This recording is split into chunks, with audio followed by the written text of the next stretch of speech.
Shri Venkateswara gold తాకట్టులో ఉన్న మీ బంగారాన్ని విడిపించి కొనబడును.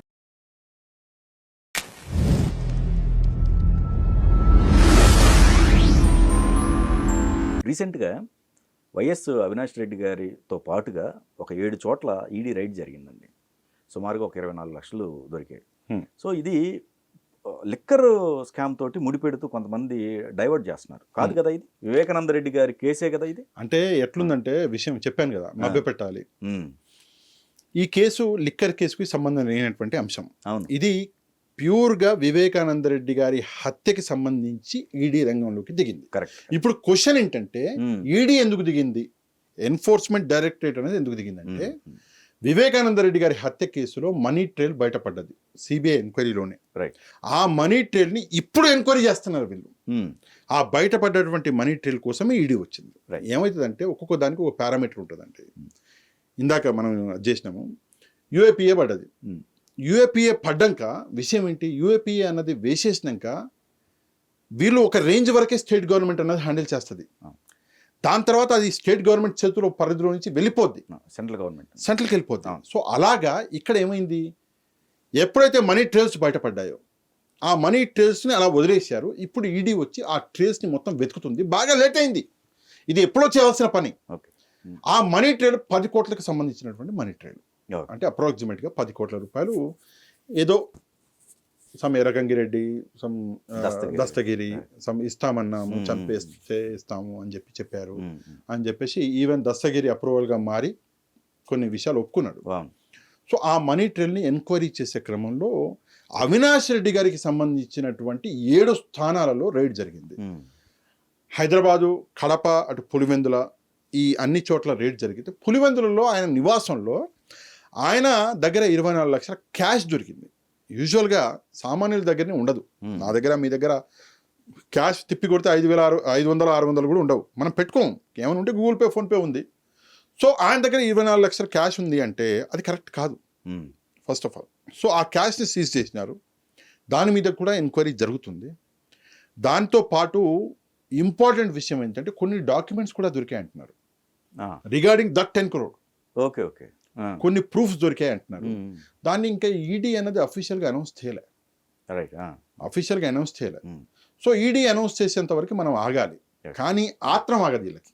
వీళ్ళు ఏం చేస్తారు, కాదు అవినాష్ రెడ్డి గారు శుద్ధపూస, ఆయనకి అసలు ఏమీ తెలియదు ఈ మర్డర్ కేసు గురించి. ఎందుకు వచ్చారు అంటే రాజ్ రెడ్డి మీద ఎంక్వైరీ చేస్తూ ఇది కూడా ఒక రాయేద్దామని ఈడీ వాళ్ళు లిక్కర్ స్కామ్ కోసం వచ్చారు, రాళ్ళు వేశారు, ఏం దొరకలేదు అని అమాయకులుగా మాట్లాడుతున్నారు.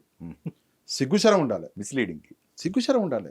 మిస్లీడింగ్ అన్నది, మిస్లీడ్ చేస్తే చిన్న ఎవడో యూట్యూబర్ మిస్లీడ్ చేసిండంటే అర్థం ఉంది. అంత పెద్ద మీడియా ఛానల్ పెట్టుకొని, అంత పెద్ద పెట్టుకొని నువ్వు మిస్లీడ్ చేస్తే సిగ్గుండాలి. ఇదాప్ చేసే పని ఏమనంటే ఖచ్చితంగా ఎస్ నో. ఒక ఆడకూతురు అక్కడ కూర్చొని ఏడుస్తుంటే, సంవత్సరాల తరబడి ఏడుస్తుంటే, మీరేం న్యాయం చేయలేక మళ్ళీ గెలుస్తామన్నటువంటి అహంతో మీరు ఎక్కడికక్కడ లీడ్స్ వదిలేశారు. ఇక్కడ ఇంకోటి భాష గారు, ఇదే కేసులో కొంతమంది ఇప్పుడు లేరు, ఎస్ చనిపోయారు. సో ఉన్నవాళ్ళు కొంతమంది ఉన్నారు. ఈ తీర్పు వచ్చేటానికి ఇళ్ళు అన్న ఉంటారా, లేకపోతే సార్ ఇప్పుడు ఎవరైతే లేరంటున్నారో అందరి మరణం ఒకసారి ఫీరీ చేసుకుని మనం కూర్చుందాం. నెక్స్ట్ టైం ఎప్పుడన్నా వీడియో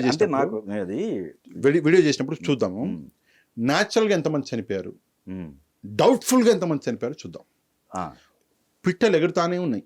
అవును, ఒక్కొక్కరు ఎగురుతానే ఉన్నారు. నేను అనేది ఏంటంటే ఈ ఎంక్వైరీ ఇలాగే సాగింది అనుకోండి, ఇలాగే సాగితే ఇక మిగిలేదు ఏముండదు. నేను మిమ్మల్ని ఒకటే ఒక ప్రశ్న అడుగుతాను, మిమ్మల్ని అంటే జగన్మోహన్ రెడ్డి గారు. పులివెందులలో సైంటిఫిక్ వద్దు, జనరల్ క్వశ్చన్, పులివెందులలో జగన్మోహన్ రెడ్డి గారిని కాదని, అవినాష్ రెడ్డి గారిని కాదని వచ్చి జగన్మోహన్ రెడ్డి గారి బాబాయిని నరికి చంపేంత దమ్మున్నోళ్ళు ఉన్నారా?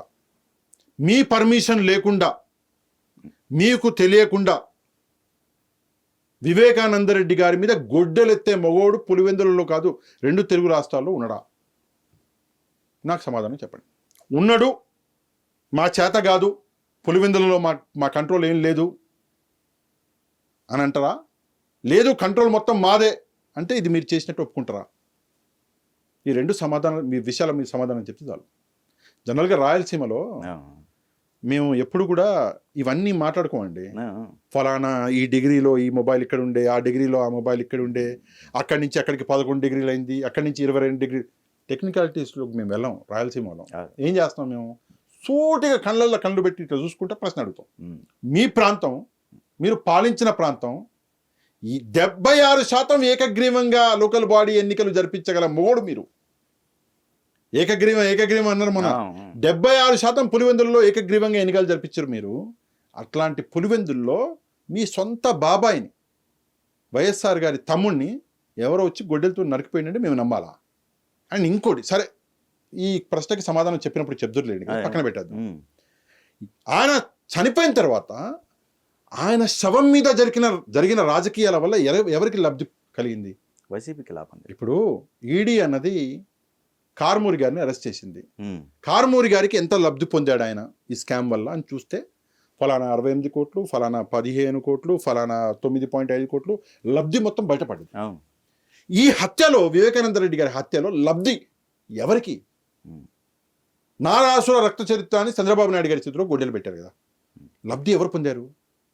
అల్టిమేట్గా వైసీపీ పొందింది. అంటే ఈ హత్య వల్ల బెనిఫిట్ అనేది వైసీపీకి దక్కింది. ఇక్కడ కూడా కారుమూరి గారు కూడా వాడుకుంటున్నారు బీసీ అనే కార్డు.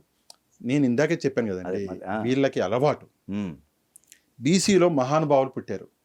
బీసీ సామాజిక వర్గంలో దేశం గర్వించదగ్గ వ్యక్తులు ఉన్నారు.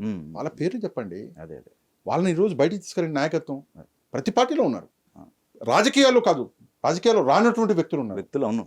ఒక టీచర్గా, ఒక ఇంజనీర్గా, ఒక డాక్టర్గా సమాజం కోసం పనిచేసిన బీసీలు చాలా మంది ఉన్నారు. అవును, వాళ్ళ గురించి చెప్పండి. గర్వం మన దేశానికి, మన రాష్ట్రానికి. దొంగతనం చేసి డబ్బులు సంపాదించిన వాళ్ళు బీసీ అంటారంటే నాకు అర్థం కాదు. మీరు ప్రజల డబ్బుని దొంగతనం చేసినటువంటి వ్యక్తి, ఆ వ్యక్తి మూటలు కట్టుకున్నాడు, 100 కోట్లు వెనకేసుకున్నాడు. ఆ వ్యక్తిని కాపాడడానికి బీసీ కార్డు వాడతారా? వింత. బీసీ కార్డు అంటే గుర్తొచ్చింది నాకు. ఆ అబ్బాయి యాక్సిడెంట్ చేసి చంపేస్తే సీదిరి అప్పలరాజు గారు ఆ యాక్సిడెంట్ కప్పిపుచ్చనికి, అంటే ఆ వ్యక్తి చావుకి ఇండైరెక్ట్గా సీదిరి అప్పలరాజు గారు కారణం అయితే, రోడ్డు మీద పడి ఉన్నాడు, తీసుకెళ్తే బతికిటోడు, ఆయనే పడేసి ఆ వ్యక్తి చనిపోయేటట్టు చేస్తే, ఆయనను తీసుకెళ్లి పోలీసులు అరెస్ట్ చేస్తే, బీసీ మాజీ మంత్రి చచ్చిపోయినోడు కూడా బీసీని, యాదవ్ బిడ్డ. అవును, బీసీ. మరి చచ్చిపోయిన బీసీ మాత్రం మీకు అక్కర్లా, చంపిన బీసీ మీకు కావాలా? ఏంది రాజకీయం? ఏం రాజకీయం? మూటలు కట్టుకుని పోతారా? ఏమండి నాకు అర్థం కావట్లే. పట్టుమని ఒక 5 ముఖ్యమంత్రుల పేర్లు చెప్పండి రాష్ట్రంలో. మీరేం పేర్లు చెప్తారు? మంచి చేసిన వాళ్ళ పేర్లు చెప్తారు. అందరి పేరు మనకు గుర్తు, అంటే అందరూ చేసి ఉంటారు కాదనను, కానీ కొంతమంది రికగ్నైజ్ అవుతారు. కరెక్ట్. అట్లా చేయండి రాజకీయం. గత 40 ఏళ్ల రాజకీయ చరిత్రను రాసుకుంటే, మొన్న కూడా చెప్పాను మీకు, ఒక పుస్తకం లాగా ఆంధ్రప్రదేశ్ రాజకీయ చరిత్రను రాసుకుంటే ఒక్క పేజీ కూడా చంద్రబాబు నాయుడు గారి పేరు లేకుండా ఉండదు. ప్రతి పేజీలో చంద్రబాబు నాయుడు గారి పేరు రాయాలి, లేకపోతే రాజకీయమే లేదు ఆంధ్రప్రదేశ్ రాజకీయం. సో అట్లా రాజకీయం చేయండి. 2 సేమ్ ఇష్యూలో ఒక బీసీ మనకు కావాలంట చంపినోడు, చచ్చిపోయిన బీసీ మనకు అక్కర్లేదు. ఒక బీసీకి ఏమో నా చెల్లె అని చెప్పి ఇట్లా చేయి పెడతాడంట. సీదిరి అప్పలరాజు గారి భార్య గారి తలకాయ మీద చేయి పెట్టి నా చెల్లెలు నేను కాపాడుతా అంటాడేమో. చచ్చిపోయిన బీసీ, ఆ అమ్మ దగ్గర 100 రూపాయలు లేవు, చిన్న పిల్లలు 10 రూపాయల బిస్కెట్ ప్యాకెట్ తెచ్చి 40 రూపాయల పాల ప్యాకెట్ తేనికి డబ్బులు లేవు, నీళ్ళల్లో ముంచేసి పిల్లలకు తినిపిస్తుంది. ఆ అమ్మ తల మీద చేయి పెట్టి, మరి నేను ఉన్న నీకు చెల్లెలు అని చెప్పి చెప్పలేను. బీసీ బిడ్డ కదా ఆమె కూడా. నేను ఉన్న తల్లి నీకు, నువ్వు బతుకున్నంత వరకు లేదా, నేను బతుకున్నంత వరకు నిన్ను సాత్తా, నేను అన్నని, నీ పిల్లలకి నేను మావని నేను చూసుకుంటా, నేను అనలే నువ్వు. అది కదా కావాల్సింది. రాజకీయం ప్రతి చోట రాజకీయమే.